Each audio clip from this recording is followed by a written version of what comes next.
Signing out all of the devices at once for the Instagram is a pretty simple thing to do, and in this video I will be showing you how to do it. So if you're new to the channel, make sure that you hit the like button, subscribe to our channel, and press the bell icon so you won't miss any future update. So let's dive right into the video. Either if you're using a mobile phone or your web browser for the Instagram, you can follow these steps, and these are pretty simple.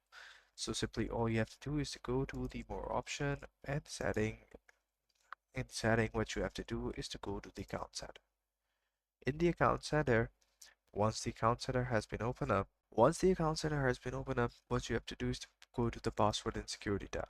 In the password and security tab, you have to go in the where you are logged in. So here you guys can see that there is only one device. So go ahead and click on that device.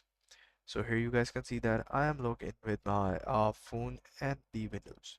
So you can select the device where you want to log out from. So here when you click on the logout, you can select all and then log out all at once.